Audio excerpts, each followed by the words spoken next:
And welcome back to another video with Mr. Hagan. And on this video, I'm going to finish answering the question, what is money?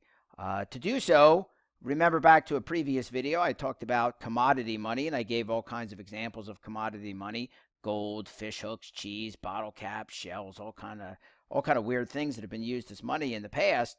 But that's not what money is today. So what exactly is money today? Well, money today is this weird thing called fiat money. So what is fiat money? Fiat money is money that is not backed by anything. It's not backed by any kind of commodity. So let's think about how this fiat money came about. How did it come into existence? So if we go back to our example of commodity money, the most frequently used kind of commodity money was gold. But the problem with gold is gold was heavy. It was difficult for people to carry around. It got kind of annoying. And so, what people started to do is they started to take their gold to the government. So, here's Fort Knox. That's where a lot of the gold is kept in the United States. And so, what this guy would do is instead of having to carry all this gold around, he would take his gold over to Fort Knox and he'd give it to the government. The government would store his gold for him. And in return, the government would give him these dollar bills. And these dollar bills are just kind of little certificates of ownership. These dollar bills just said, hey, I have some gold at Fort Knox. And actually, you could bring your dollars back to Fort Knox and the government would give you your gold back. Okay, so you owned the gold, you just kept it here at Fort Knox. And you carried these pieces of paper around. And that just made things a lot easier because you didn't have to carry around all this heavy gold. And so what we could say is that dollars, these pieces of paper, were backed by gold. Okay? These pieces of paper were backed by gold. And so these bills then we would still call a commodity money.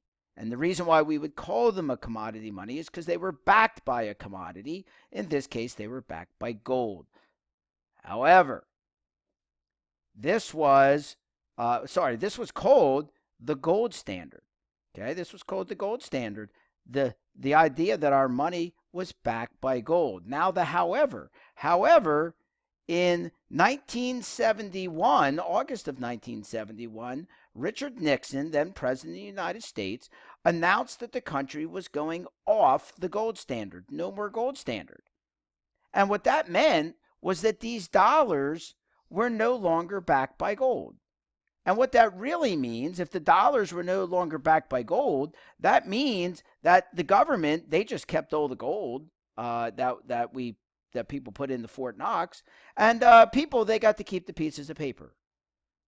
And so people now carry around these pieces of paper, and they go buy stuff at the grocery store, and those dollars that they use to go buy stuff at the grocery store, they're not backed by gold anymore.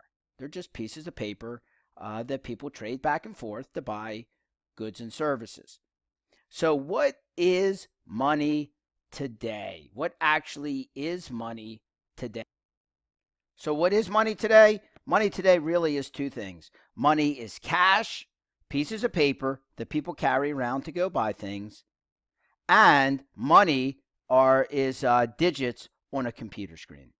And we pass these digits back and forth to each other, and we use them to buy goods and services. Now, notice that this money, these pieces of paper, or these numbers on a computer screen that we just we send back and forth to each other, that is still fiat money. These dollars are not backed by gold, and these numbers on a computer screen are not backed by gold. And this is, of course, the way more and more people use money in today's world.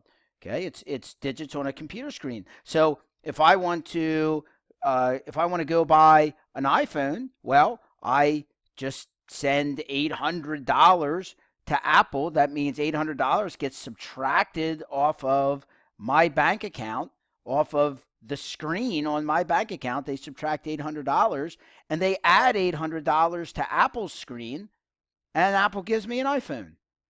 And so why does this all work? If it's not backed by gold, how does this all work? Well, it works for two reasons.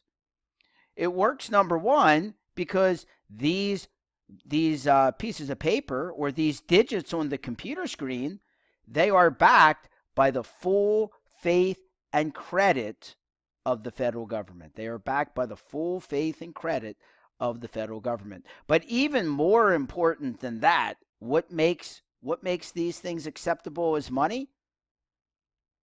We accept it. That's it.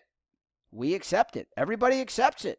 Apple accepts those digits that you send to them on the computer screen. You accept digits that get put onto your computer screen or onto your phone screen when you get paid for a part-time job. If you're working at the grocery store, they give you a check, and that check, more often than not in today's world, gets deposited directly into your bank account, and it's all just numbers on a computer screen. And we all just move all these numbers around on a computer screen, and we all accept it, and therefore it works.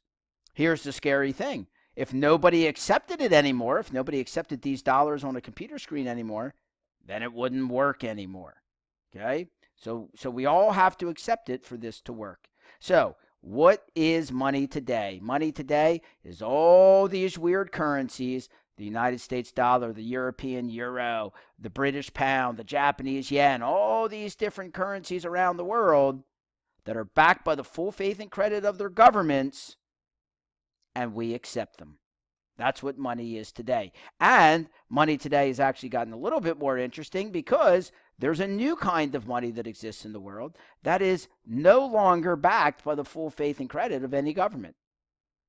And that is, this new type of money in the world is all digital, and it's cryptocurrency. So what can we say about this cryptocurrency, this new money that's just coming into being in today's modern world? One, people accept it. Not all people accept it, but some people accept it. Some people accept Bitcoin to go buy things. That's Bitcoin right there. Some people accept Bitcoin, but not everybody. Number two, it's private. That means it is not backed by a government. Governments do not back Ethereum. Governments do not back Bitcoin. These are not backed by any governments. And number three, it's all digital. That is money in today's world. All right, thanks for joining me again for another econ video. This has been Mr. Hagan, and we'll see you on some econ videos in the future.